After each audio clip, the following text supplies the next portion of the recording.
I don't think people look at the guy in the White House and think to themselves, we need someone richer.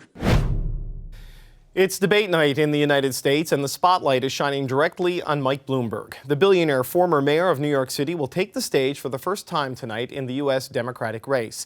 He finally qualified this week following a jump in the polls and a 3-month campaign that saw Bloomberg spend $400 million of his own money on his campaign. That has critics crying foul, saying Bloomberg is trying to buy his way into the White House.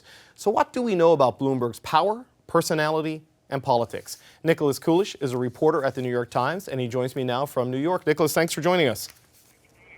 Thanks for having me. So your reporting has been quite fascinating. It's revealed that Bloomberg gave away a stunning $3.3 billion in 2019 alone, the year he declared himself a candidate for the Democratic field for president.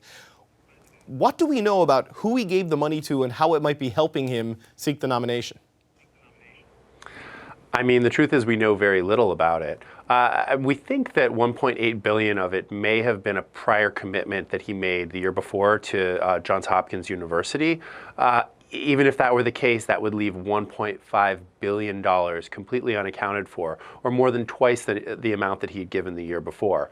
These are just huge sums, part of a total of $10 billion that he spent on philanthropic and political giving in the past couple of decades. Okay, so a lot of it is charity, but we do know he does spend a lot of money on political advocacy, giving money for people in the 2018 midterms, giving money to progressive causes. So what do we know about how important his money is to Democratic politicians and Democratic candidates?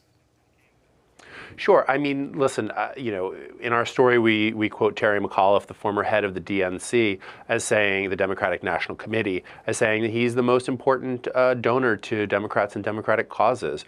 A lot of people feel that without his support, the Democrats would not have taken back the House in the past midterms.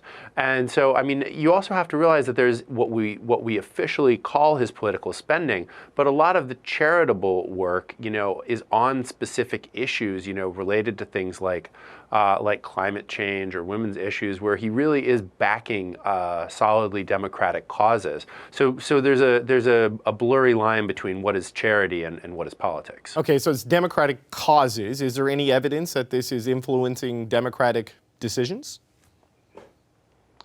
Well, I think there's two kinds of influence. We didn't find a direct example of him sort of, telling someone, you have to endorse me or you have to do this, right? So, we haven't found that, and we're not trying to say that.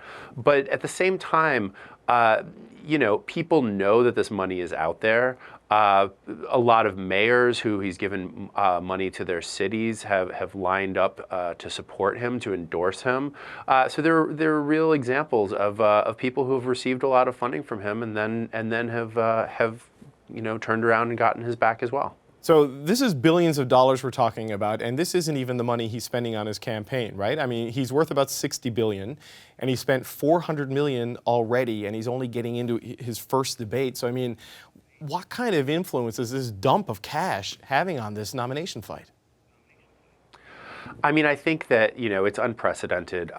He has already spent way more money, even adjusted for inflation, than Ross Perot did when he staged a pretty serious independent run, for president of the United States. He's really, I think breaking all spending records, by the time Super Tuesday coming up is over. And so, at the same time, I think it's important to look, say, at Tom Steyer, also a billionaire, has also spent an enormous sum of money, not getting the same kind of traction as Mike Bloomberg, which I think you can really attribute to the fact that, Michael Bloomberg does have a record from 12 years as the mayor of New York. He has more of a profile, too, I think, than Steyer. I mean, the name is more recognizable. But, mention the profile as mayor of New York.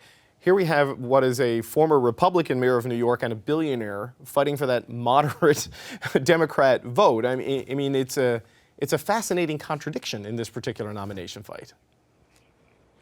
Yeah, absolutely. I mean, I think that Michael Bloomberg kind of his candidacy flies in the face of everything that people were saying about the leftward tilt in the Democratic Party and this the Sanders and the Warrens. And look, I mean, Bernie Sanders obviously at the moment is probably still the favorite to be the Democratic candidate. But I think Bloomberg is kind of asking this question, especially in the face of Joe Biden's recent decline in the polls, of whether there is still a moderate America where a candidate who appeals to moderate Democrats, independents, and even the Republicans who disapprove of President Trump and his behavior can still win. So, $400 million, it's boosted him to the point where he can get into the debate. So it may be the most expensive cover charge in history. What do you think we're going to see in the debate? You saw the clips we played, or you heard the clips we played coming into this. I mean, is it going to be 2 hours of beat up the billionaire, do you think? I think it's absolutely going to be a game of beat up the billionaire, as you say. I mean, he's just come on so strong out of the gate, and he hasn't really had to face anyone. It's mostly been, staged campaign events in front of friendly crowds and huge numbers of television commercials.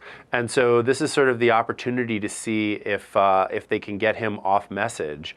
And, Mike Bloomberg is known as a guy who can be a little thin-skinned, a little peevish. I think that if he holds up really well, you'll see him rise further in the polls, and it'll possibly even turn into a two-person race, with Senator Bernie Sanders. On the other hand, if he looks old or befuddled or angry or can't handle hard questions about some of his past comments, I think you might see him sink in the polls the way that Vice President Biden has. Yeah, Bernie versus the billionaire would be a fascinating dynamic. It's just maybe not the billionaire people thought it would be. Maybe it would be Trump. Nick Kulish, great reporting. Thank you so much for your time. Pleasure to talk to you. Thanks so much. Thanks for having me. Hi, I'm Vashi Capellos, host of Power in Politics. See more of our show by subscribing to the CBC News channel or click the link for another video.